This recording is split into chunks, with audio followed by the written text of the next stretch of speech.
Семей қаласы Волгоградская көшесінде жаңа өрт сөндіру депосының ашылу салтанаты өтті. Құрылыс жұмысы сәуір айында басталып, 4 ай мерзімінде ел игілігіне берілді. Ашылу салтанатына облыс әкімі Берік Уәли және Қазақстан Республикасының төтенше жағдайлар министрі Шыңғыс Әрінов атсалысты. Құрметті әріптестер, қадірменді қонақтар, бүгін біз Семей өңірінде азаматтық қорғау саласы бойынша 30 жылдағы алғашқы құрылысымызды қабылдап жатырмыз. Естеріңізде болса, дәл осы жерде 4 ай бұрын кешкі уақытта аяғымызбен жүріп, жаңа өрт сөндіру депосын ашуға ниет жасадық. Семей өңірі үшін осындай нысанды тапсыру қаншалықты қажетті екенін түсіне отырып, біз республикалық демеу қорына үндеу жасадық. Қор басшылығы көп ұзамай жобаны қолдап, қажетті қаражатты бөлді. Мемлекет басшысы әрдайым нақты нәтижені талап етеді бізден.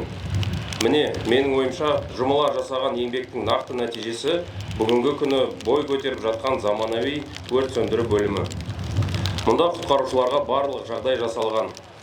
Біздің талаптарға толықтай сай келеді. Енді осы құрылыстың екінші кезеңінде қызметтік баспана салатын ойымыз бар. Құрметті әріптестер, бірте-бірте біздің барлық бөлімшелеріміз кем дегенде осындай деңгейде жеткенін жөн көремін. Сондықтан бұндай шаралар жалғасын табатынына сенімім зор. Осы мүмкіндікті пайдалана отырып, республикалық демеу қорына, облыс әкімі Берік Уәлиұлына, әкімдік қызметкерлеріне, мердігерлерге, демеушілерге және барша атсалысқан азаматтарға шынайы алғысымды айтқым келеді. Осындай жақсы күндерде кездесе берейік ағайын. Рахмет. Құрметті жерлестер, құрметті құтқарушылар, өрт сөндірушілер, бүгін міне өздеріңізбен осындай жаңа өрт сөндіру депосының ашылуына жиналып отырмыз.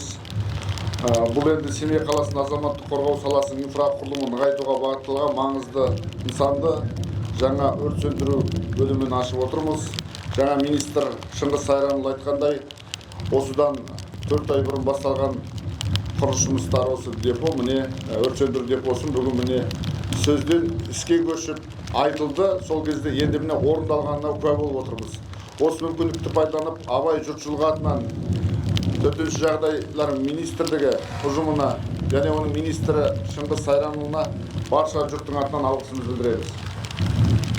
Бұл өңіріміздің қауіпсіздігін арттыруға, халықтың амандығын қамтамасыз етуге арналған үлкен қадам. Салтанатты іс-шараға осы барша жиналып отырған азаматтар, осы біздің жаңа депомыз құтты болсын деп айтқым келеді.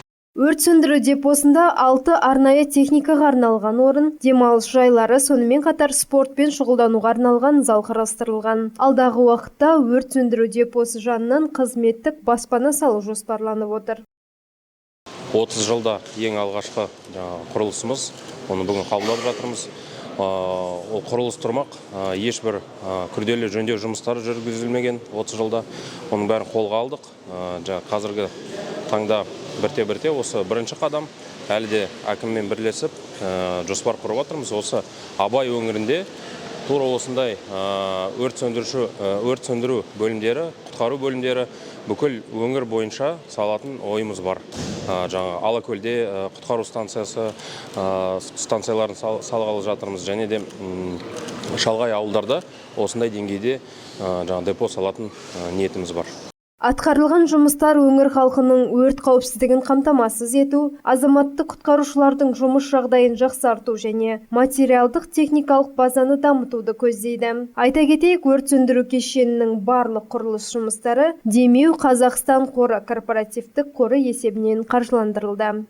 Аида Бердібек, Әділ Сыздықов, Әлішер Абилов, ТВК 6 телеарнасы.